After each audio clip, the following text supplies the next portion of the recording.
ঘটক বুঝি আমার বাড়ির রাস্তা চিনি না, ও সে পান খায়া মুখ লাল করিয়া কালো ছাতা মাথায় দিয়া।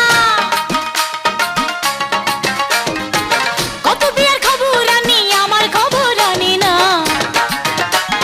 ঘটক বুঝি আমার বাড়ির রাস্তা চিনে না, ঘটক বুঝি আমার বাড়ির রাস্তা চিনি না।